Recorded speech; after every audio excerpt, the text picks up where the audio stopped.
Alhamdulillah kita istiqamah membaca Maulid Nabi Muhammad sallallahu alaihi wasallam, yaitu memuji, mengingat tentang kepribadian baginda Nabi Muhammad sallallahu alaihi wasallam, yang mana tiada lain tiada bukan itu tujuannya hanya mengharap pandangan, mengharap syafaat dari beliau, yaitu baginda Nabi Muhammad sallallahu alaihi wasallam, yang mana diriwayatkan oleh Sayyidah Aisyah radhiyallahu anha di saat para sahabat berkumpul, yaitu di hadapan baginda Nabi Muhammad sallallahu alaihi wasallam, beliau mengatakan, kanu yatanashaduna syi'ra baina yadayhi Rasulullah sallallahu alaihi wasallam fa huwa sallallahu alaihi wasallam yatabassam. Di saat para sahabat baginda Nabi Muhammad sallallahu alaihi wasallam yaitu memuji baginda Nabi Muhammad dengan syair-syair seperti kita, yaitu membaca maulid-maulid yang ada di dalam kitab Maulid Ad-Diyaul Lami ini, yang mana isinya memuji baginda Nabi Muhammad. Dulu para sahabat memuji baginda Nabi Muhammad langsung di hadapannya Nabi Muhammad, yang mana di saat sahabat memuji Nabi di depannya langsung, yaitu Nabi Muhammad sallallahu alaihi wasallam, fahuwa yatabassam, beliau tersenyum, saudara, beliau tersenyum. Yang mana kalau kita mengambil kesimpulan dari cerita ini, yaitu tiada lain dan tiada bukan harapan kami, harapan kita, yaitu duduk di sini memuji baginda Nabi Muhammad seperti halnya harapannya para sahabat, yaitu di saat kita memuji seperti ini, Nabi Muhammad SAW memandang kita dengan pandangan senyuman. Kita dipandang senyum oleh baginda Nabi Muhammad SAW. Itu yang kita harapkan di saat kita membaca maulid, mengingat bahwasanya baginda Nabi Muhammad SAW yaitu memiliki kepribadian yang paling mulia, yang paling mulia, tidak ada bandingannya sedikit pun, memuji terus. Yaitu harapannya apa? Agar Nabi Muhammad di saat memandang kita seperti malam ini, yaitu dengan pandangan senyuman, bahagia kepada kita, yaitu seperti halnya di saat Nabi Muhammad tersenyum di saat mendengarkan para sahabatnya yaitu memuji baginda Nabi Muhammad SAW, yang mana kalau sudah dipandang, disenyumi oleh wajah tampan baginda Nabi Muhammad SAW, waduh, tidak ada duanya sudah. Kalau kita bayangkan di saat kita dipandang oleh seseorang yang kita cintai, dipandang wajahnya, ya, wajahnya memandang kita, wah kita bunga, ya, bahagia. Bagaimana di saat baginda Nabi Muhammad SAW yang memandang kita, tersenyum kepada kita, yang mana beliau adalah memiliki wajah yang indah, wajah yang tampan, yang mana di saat wajah beliau itu sudah dikenal sejak sebelum kenabian. Kok bisa sudah dikenal sejak sebelum kenabian? Yang mana dikisahkan semua para umat-umat terdahulu, yaitu yang dikaji di dalam kitab-kitabnya dia, yaitu tentang baginda Nabi Muhammad, bahwasanya nanti akan ada nabi akhir zaman, ciri-cirinya begini, itu sudah dikenal. Jadi wajah nabi itu sudah dikaji, dikepoin, bahasanya dikepoin sejak dulu, sebelum masa kenabian, bahkan setelah kenabian, bahkan setelah Nabi hijrah, selama-lamanya terus dikenal, yaitu baginda Nabi Muhammad SAW. Makanya ngapain ada yang tanya, ngapain baca maulid terus, tidak ada capeknya, ngapain? Yang mana di antaranya kita yaitu mengejar cintanya Nabi Muhammad SAW.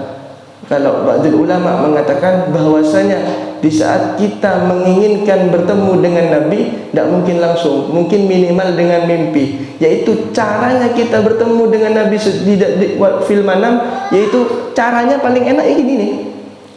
Jangan lepas membaca maulid Nabi Muhammad SAW. Modal awal, saudara, modal awal jangan lepas membaca maulid.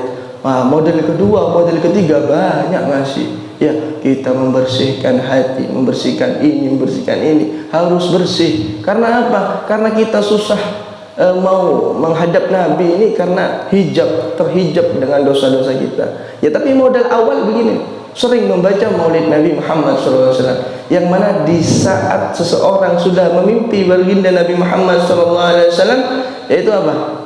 Sudah jaminannya yaitu apa? Husnul khatimah. Kalau orang sudah mimpi baginda Nabi Muhammad SAW, Kalau orang bertemu dengan Nabi Muhammad SAW fil manam, maka akan kemudian hari akan bertemu dengan baginda Nabi Muhammad SAW secara yaqadha. Itu harapan kita. Semoga dengan harapan kita, yaitu dengan harapan. Kalau kita tidak punya harapan, konyol saudara. Ya, kalau diam saja, tidak punya inovasi ke depan, konyol. Tidak maju-maju pikiran kita akhirnya ya. Kemudian apa? Ketampanan wajah baginda Nabi Muhammad SAW, yaitu pernah dikisahkan, yaitu paman beliau Sayyidina Abu Talib di saat di kota Mekah tidak pernah hujan, kekeringan itu apa ya? Apa namanya? Kekeringan itu intinya susah lah ya. Masyarakat ini susah, yang tani ya, kemarau panjang. Akhirnya Sayyidina Abu Talib yaitu berdoa kepada Allah.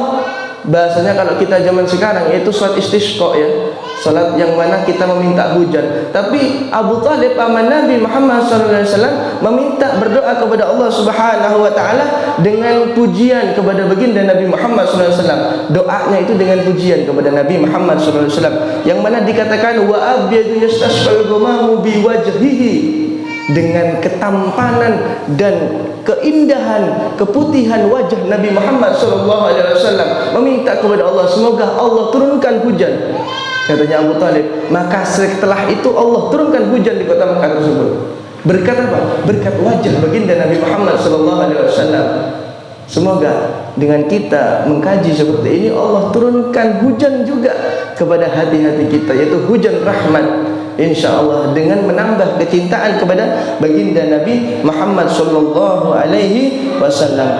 Kalau kita berbicara keindahan Nabi tidak selesai saudara. Kan banyak ya syair-syair tentang cinta, tentang keindahan Nabi. Itu hanya pandangannya saja, bayangannya saja. Tidak ada yang masih sempurna, tidak ada yang bisa. Syair-syair tentang baginda Nabi. Kita ini kagum ya tentang sosok baginda Nabi Muhammad SAW. Bagaimana sahabat Nabi yang dulu langsung bertemu dengan Nabi Muhammad SAW, langsung berpandangan, langsung melihat wajah Nabi. Ya apa rasanya? Beliau mengatakan di antaranya Sayyidina Ali radhiyallahu anha, beliau mengatakan ma ra'aitu mithlahu qablahu wala ba'da. Katanya Sayyidina Ali, demi Allah aku tidak pernah menemukan keindahan wajah mithlahu, seperti wajah baginda Nabi Muhammad sallallahu alaihi wasallam, qablahu wala ba'da, sebelumnya dan sesudahnya, bahkan selama-lamanya tidak ada. Tidak ada keindahan yang dimiliki oleh baginda Nabi Muhammad sallallahu alaihi wasallam. Jadi Nabi ini diciptakan dengan sebaik-baiknya ciptakan. Keindahan yang Allah ciptakan, segala sesuatu ini dikumpulkan, semua ada di diri baginda Nabi Muhammad sallallahu alaihi wasallam. Tidak ada selesainya saudara. Ya ini harapan kita. Kita harus di hati kita ini memiliki apa? Keingintahuan. Jangan sampai tidak ada keinginan tahuan kepada baginda Nabi Muhammad sallallahu alaihi wasallam.